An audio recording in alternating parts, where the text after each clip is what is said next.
দেশ বিদেশের ব্যবসা বাণিজ্য আর অর্থনীতির সব খবর নিয়ে আমন্ত্রণ ওয়ালটন স্মার্ট ফ্রিজ বিজনেস রিপোর্টে। সরবরাহ বেশি থাকার পরেও কাটেনি বোতলজাত সয়াবিন তেলের সংকট। মধ্যস্বত্বভোগীদের দৌরাত্ম্যের অভিযোগ। ঘাটতি নেই রমজানের প্রয়োজনীয় পণ্যের, বলছে জাতীয় ভোক্তা অধিকার সংরক্ষণ অধিদপ্তর। ট্রাম্পের বাণিজ্য নীতিতে বাংলাদেশের লাভবান হওয়ার সম্ভাবনা কম। কিছু সুযোগ তৈরি হলেও কাজে আসবে না অস্থিতিশীল পরিস্থিতির কারণে। নির্ধারিত সময়ের মধ্যে হচ্ছে না নেত্রকোনার হাওর অঞ্চলে আগাম বন্যা থেকে বোরো ধান রক্ষা বাঁধের সংস্কার। শীঘ্রই শেষ হবে বলে আশ্বাস পানি উন্নয়ন বোর্ডের। এমন সব খবর নিয়ে আমাদের আজকের আয়োজন। 250-টিরও বেশি ডিজাইন অপশন নিয়ে ওয়ালটন স্মার্ট ফ্রিজ, বোঝে আপনার প্রয়োজন। বাজারে এখনো কাটেনি বোতলজাত সয়াবিন তেলের সংকট।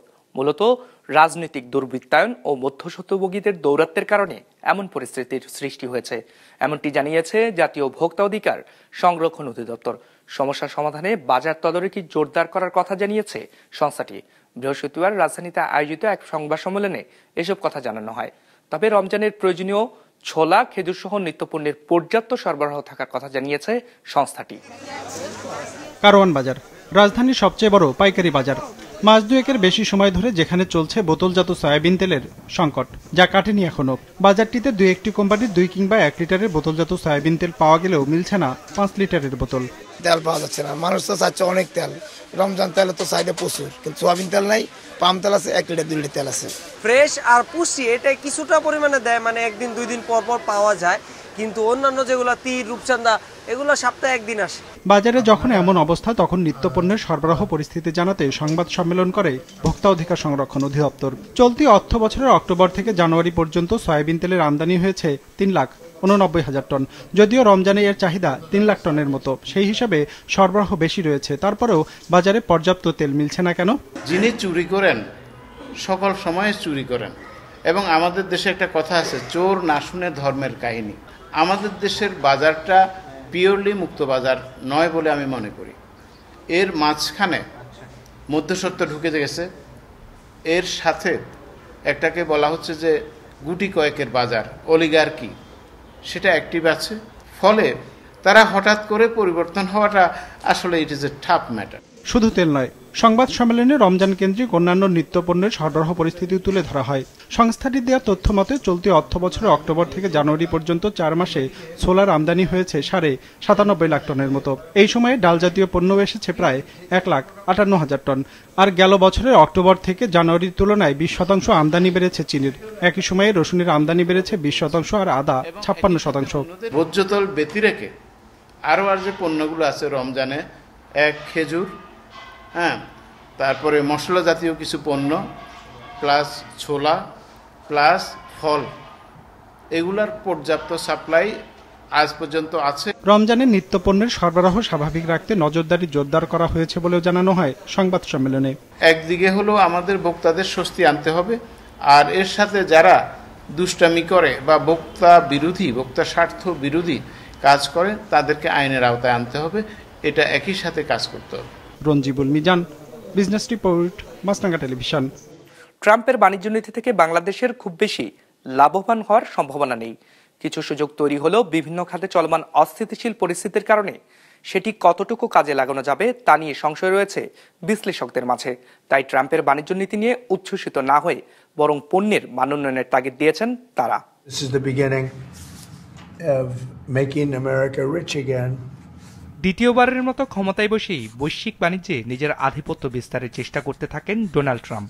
এসেই ঘোষণা দেন যেসব দেশ যুক্তরাষ্ট্রের পণ্যের ওপর শুল্ক আরোপ করবে তাদের ওপর পাল্টা শুল্ক আরোপের, যার প্রভাবে অনেকটা উত্তেজনা তৈরি হয় বিশ্ব বাণিজ্যে। মূলত আমেরিকা ফার্স্ট নীতির মাধ্যমে বিভিন্ন দেশের সাথে বাণিজ্য ঘাটতি কমানো ও যুক্তরাষ্ট্রের পণ্যের প্রসার ঘটানোই এর মূল উদ্দেশ্য। এখন প্রশ্ন হচ্ছে, এই নীতির প্রভাব কতটুকু পড়বে বাংলাদেশে? America first, that is his এবং আমেরিকাকে করার জন্য যে যা করবেন উনি সেই নীতিগুলোই গ্রহণ করবেন, এবং সেখানটায় বাংলাদেশ খুব একটা ভূমিকা থাকবে বলে মনে হয় না। ট্রাম্প তো উনি মাথা গরম, উনি যখন যেটা খুশি সেটি করে চলছে। সুতরাং ট্রাম্পের বাণিজ্য নীতিকে আপনি যে কি বলে মানে এসিউম করে তারপরে আপনি বলতে পারেন না যে আমরা বেনিফিট পেয়েছি, কারণ আবার কয়েকদিন পরে ট্রাম্পের মনে হলে সেটা উইথড্র করে নিবে। কিন্তু মেনটেন যদি আমাদের কিছু উইনফল গেইন হয় ট্রাম্পের বাণিজ্য নীতির কারণে এটা হোক, তাতে কোনো অসুবিধা নেই। কিন্তু আমরা যাতে তাদের টেরিফের মানে তার টেরিফ ইম্পোজিশনের শিকার না হই, সেদিকে আমাদের নজর রাখতে হবে। ক্ষমতায় বসার মাত্র সপ্তাহখানিকের মাথায় মেক্সিকো ও কানাডার পণ্যের ওপর 25% ও চীনের পণ্যের ওপর বাড়তি 10% শুল্ক আরোপের ঘোষণা দেন প্রেসিডেন্ট ট্রাম্প। এমনকি আবারও নতুন করে ভারত ও চীনের ওপর শুল্ক আরোপের হুমকি দিয়েছে ট্রাম্প প্রশাসন। বসে নেই চীনও। শুল্ক আরোপের এই পাল্টাপাল্টি যুদ্ধে একদিকে যেমন অনিশ্চয়তায় পড়েছে বৈশ্বিক বাণিজ্য, সেই সাথে তৈরি করেছে নতুন সুযোগও। যেমন চীনা পণ্যের ওপর বাড়তি শুল্কের কারণে যুক্তরাষ্ট্রের বাজারে কমতে পারে চীনের বাণিজ্য অংশীদারিত্ব, ফলে সেখানে তৈরি হতে পারে বাংলাদেশ সহ অন্যান্য দেশের বাণিজ্য সম্ভাবনা। আমরা যখন সুযোগ নিতে যাব, সুতরাং তারাও তো সুযোগ নিতেই আসবে। সুতরাং সেক্ষেত্রে প্রোডাক্টিভিটি যার বেশি থাকবে, ভালো থাকবে, তারাই সুযোগটা বেশি আপনার নিতে পারবে। সুতরাং আমাদের এখন উচিত হবে আমাদের প্রোডাক্টিভিটি ইমপ্রুভ করার জন্য। এই সম্ভাবনাটাকে অটোমেটিক্যালি আমরা পাবো না, আমাদের সেটা পণ্য মান বজায় রেখে অন্যান্য শর্ত, অর্থাৎ সঠিক সময়ে সঠিকভাবে এটাকে রপ্তানি করে এবং সঠিক পণ্য করে সেই মার্কেটটাকে আমাদের ক্যাপচার করতে হবে।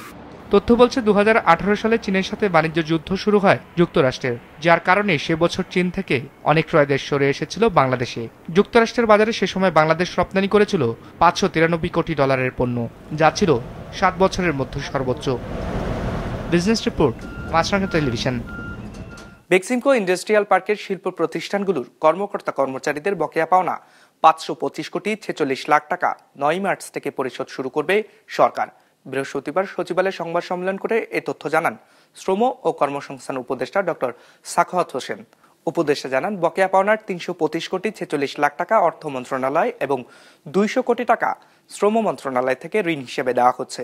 বেক্সিমকো ইন্ডাস্ট্রিয়াল পার্কের 14টি গার্মেন্টস কারখানার 33,262 জন কর্মকর্তা কর্মচারীর বকেয়া পাওনা হিসাবে ওই টাকা পরিশোধ করা হবে।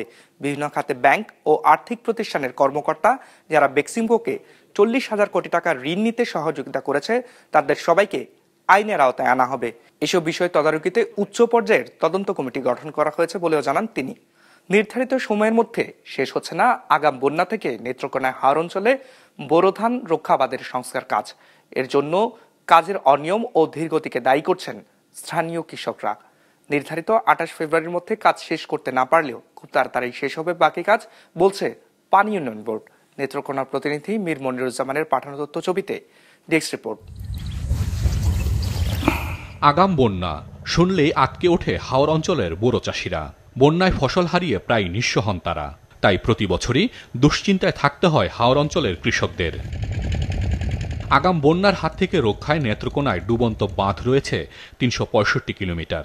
এর আওতায় রয়েছে হাওর অঞ্চলের 42,000 হেক্টর জমির ফসল। কিন্তু সময়মতো বাঁধের কাজ শেষ করতে না পারা এবং নিম্নমানের কাজের কারণে পানির তোরে প্রায় ভেসে যায় বাঁধ। ঘটে ফসলহানির ঘটনা। এবার 191টি প্রকল্পের মাধ্যমে সংস্কার কাজ করা হচ্ছে 146.12 কিলোমিটার বাঁধ। এর জন্য ব্যয় হচ্ছে 15 কোটি 85 লাখ টাকা। শেষ হওয়ার কথা আগামী 28 ফেব্রুয়ারি, কিন্তু এবারও নির্ধারিত সময় কাজ শেষ করতে পারছে না পানি উন্নয়ন বোর্ড। আমরা ফসলের তো দুর্গতি তো আছে, মাটি কাটে মানুষের তো সাহায্যের লাগিন বা এই জমিন বাঁচাবের লাগিন, ফসল বাঁচাবের লাগিন। অর্ধেক মাটি পালানো হয়েছে আর অর্ধেক মাটি পালানো এখনো হয় নাই। ওই আপনার যদি সময় হলো লাভ আছে, তাড়াতাড়ি দিলে মাটি দিব, দিতে যাবো বিরিয়ান ভাঙিয়ে, তখন বেরিবাদের কাজ হইতো না।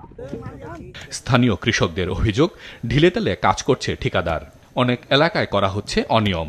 কিছু কিছু স্থানে মাটি না ফেলে দায়সারা কাজও হচ্ছে না। এই সাইডটিতে মানে মানে এক কোদালো মাটি পড়ে নাই। দেখেন আপনি, দেখেন বাস্তবে দেখেন। 2 বছর খারাপ কইতাছে, বাজেট কম হয়েছে। আমরা জিগাইছি মাটি এই বছর কম করে, বাজেট এই বছর কম হয়েছে, এই কারণে মাটি কমই ফেলাতেছে। মনে করেন যে দুর্বল লাগাইতে হইব, সাইডে সোলিং দিতে হইব, এই আর কি। এই কাজগুলি করতে সপ্তাহ 2-1 সময় লাগবে। 15 দিনের ভিতরে আশা করি কমপ্লিট হয়ে যাবে। তবে বাঁধের সংস্কার কাজের প্রশ্নে মাঠ পর্যায়ে পিআইসি সদস্য ও কর্মকর্তারা বলছেন সঠিক নিয়মেই চলছে কাজ। কিন্তু খোদ পানি উন্নয়ন বোর্ড বলছে নির্দিষ্ট সময়ে শেষ করা যাচ্ছে না কাজ। সময় লাগবে 10 মার্চ পর্যন্ত। কাজ শেষ হয়েছে 71%। 50-60% মতো হয়তো বা কাজ হয়েছে। আর তারা কাজটাই, পানি উন্নয়ন বোর্ড কাজটা শুরুটাই করেছিল একটা অনিয়মের মধ্যে দিয়ে। আমাদের ওভারঅল কাজের অগ্রগতি প্রায় 71%। আমরা জানেন যে আমাদের কাবিটা কার্যক্রম বাস্তবায়নের জন্য যে নির্ধারিত সময়সীমা সেটি হচ্ছে 28 ফেব্রুয়ারি। তা আমরা আশাবাদী যে আমাদের কাবিটা প্রকল্পের কাজ এবং সিংহভাগ কাজই 28 ফেব্রুয়ারির মধ্যে শেষ হয়ে যাবে। তবে যেসব জায়গায় পানি নিষ্কাশন হতে কিছুটা বিলম্ব হয়েছিল সেসব জায়গায় হয়তো বা 5 থেকে 7 দিনের মতো দেরি হতে পারে। নেত্রকোনার হাওর অঞ্চলে একমাত্র বোরো ফসলের উপর জেলার 1,80,000 কৃষক নির্ভরশীল। সঠিক মান বজায় রেখে দ্রুত ফসল রক্ষা বাঁধের কাজ শেষ করার তাগিদ দিয়েছেন কৃষকরা। হাসান মেহেদি, বিজনেস রিপোর্ট, মাছরাঙা টেলিভিশন। 250-টিরও বেশি ডিজাইন অপশন নিয়ে ওয়ালটন স্মার্ট ফ্রিজ, বোঝে আপনার প্রয়োজন। বন্যায় বিধ্বস্ত হওয়ার পর 4 মাস পেরিয়ে গেলেও এখনও সংস্কার হয়নি শেরপুরের নালিতাবাড়ী উপজেলার নন্নি বারোমারি সড়ক। এতে উত্তরাঞ্চলের বিভিন্ন জেলা থেকে নাকুগাঁও স্থলবন্দরে পণ্য পরিবহন ব্যাহত হচ্ছে। দুর্ভোগ পোহাচ্ছেন ওই রুট দিয়ে চলাচলকারী জেলার 3 উপজেলার মানুষও। শেরপুর প্রতিনিধি আবুল হাশেমের পাঠানো তথ্য ছবিতে ডেস্ক রিপোর্ট। শেরপুরের নালিতাবাড়ির নন্নি বারোমারি সড়ক গেল 5ই অক্টোবর বৃষ্টি ও পাহাড়ি ঢলে ভয়াবহ বন্যার কবলে পড়ে জেলার সীমান্তবর্তী এলাকা।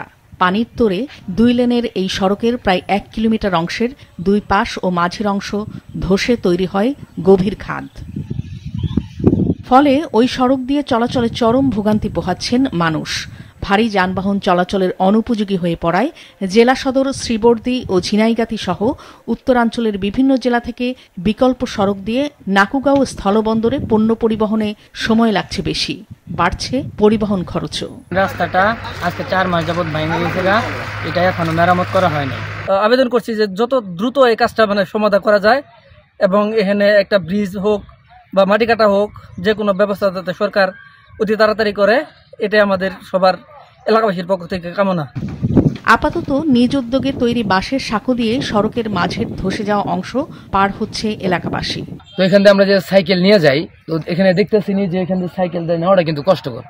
আর ওই যে ভাঙাটা, ওই জায়গার উপরে সাইকেলটা তুলা করে নিতে হয়, নেওয়ার পরে ওখানে পরে নিচ দিয়ে আবার উপরে তুলা করে আবার ওই পাশে নিতে হয়। প্রত্যেকটা শিক্ষার্থীরা এখানে যাতায়াতের সমস্যা হয়। আমরা অনেক দূর থেকে আসি, কিন্তু অনেক সময় দেখা যায় ভাঙা রাস্তার কারণে আমাদের দেরি হয়ে যায়। খেদা যাতায়াত করতে হয়, ভাঙ্গা পার হইতে হয়, পোলা পানলে খুব কষ্ট হয় আমগর। এই বন্যায় রাস্তা ভাঙার পরে আমগর খুব কষ্ট হইতাছে চলাফেরা করা, এই গাড়ির ভাড়াও বেশি। 2টা মোটরসাইকেল আসি, একটা মোটরসাইকেল দাঁড়াবার পেয়েছে আর একটা মোটরসাইকেল দাঁড়াবার পর নাই, ভাঙার মধ্যে পড়ে যায় 2 মানুষ মারা গেছে। কর্তৃপক্ষকে জানানোর পর ধসে যাওয়া অংশের 2টি কালভার্ট নির্মাণের অনুমোদন মিলেছে, জানান সংশ্লিষ্ট প্রকৌশলী। আমরা ঊর্ধ্বতন কর্তৃপক্ষ বরাবর লিখি এবং তারা কয়েকবার এসে ভিজিট করে দিয়ে তাদের মতামত দেয় যে এখানে সড়ক নির্মাণের পরিবর্তে এখানে 2টা কালভার্ট নির্মাণ করতে হবে যাতে পানির প্রবাহটা ঠিক মতন হয়। সেই লক্ষ্যে আমরা কালভার্টের অনুমোদন চেয়েছিলাম, আমরা বরাদ্দ পেয়েছি। দেশের উত্তর ও মধ্যাঞ্চলের বিভিন্ন জেলা থেকে নাকুগাঁও স্থলবন্দরে যাতায়াতের সহজ রুট নন্নি বারোমারি সড়ক। দ্রুত সড়ক সংস্কার করে পণ্য পরিবহন সহজতর করার দাবি ব্যবসায়ীদের। বিজনেস রিপোর্ট, মাছরাঙা টেলিভিশন।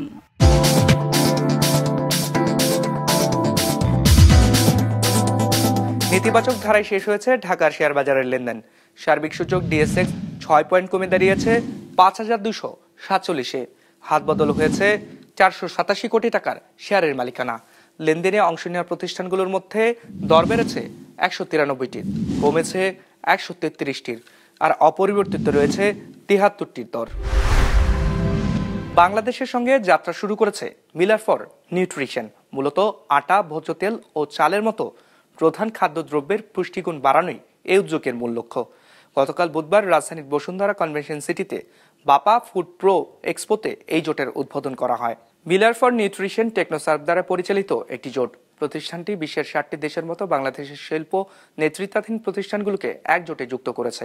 এই জোটে যোগদানকারী মিলাররা স্ট্র্যাটেজিক ফর্টিফিকেশন পার্টনারদের সঙ্গে সংযোগ স্থাপন করতে পারবেন। অনুষ্ঠানে দেশের 13টি প্রতিষ্ঠানকে চ্যাম্পিয়ন মিলার ফর্টিফিকেশন অ্যাওয়ার্ড দেওয়া হয়েছে। অনুষ্ঠানে জানানো হয় 2026 সালের মধ্যে 100 কোটি মানুষের কাছে উন্নত পুষ্টি পৌঁছানোর লক্ষ্য রয়েছে মিলার ফর নিউট্রিশনের। বিরল খনিজ পেতে ইউক্রেনের সাথে চুক্তি করতে যাচ্ছে যুক্তরাষ্ট্র। এই চুক্তি করতে শুক্রবার হোয়াইট হাউসে যাবেন ইউক্রেনের প্রেসিডেন্ট ভলোদিমির জেলেনস্কি। ইউক্রেনের ধারণা এতে দেশটির নিরাপত্তা বাড়বে, যদিও এ বিষয়ে এখনও নিশ্চয়তা দেননি ট্রাম্প। বিস্তারিত ডেস্ক রিপোর্টে। খনিজ সমৃদ্ধ দেশ ইউক্রেন।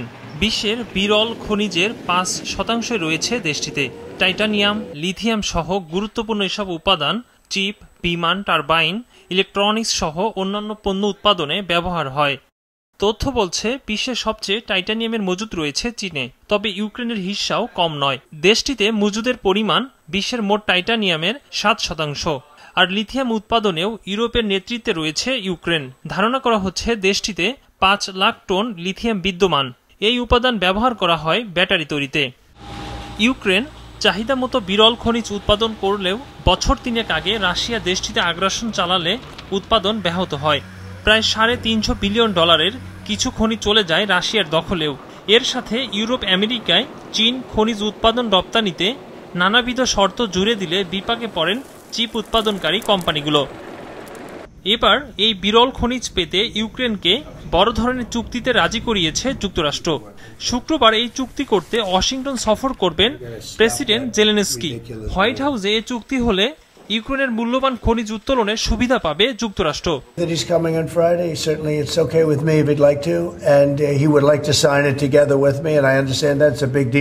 জেলেনস্কি যদিও এই দ্বিপাক্ষিক চুক্তিকে প্রাথমিক হিসেবে বর্ণনা করেছেন। তিনি চান এই চুক্তির মাধ্যমে ইউক্রেন যুক্তরাষ্ট্রের নিরাপত্তা বলয়ে অন্তর্ভুক্ত হোক। এর ফলে রাশিয়া ইউক্রেনের উপর নতুন কোনো আগ্রাসন চালালে তা প্রতিহত করা সম্ভব হবে।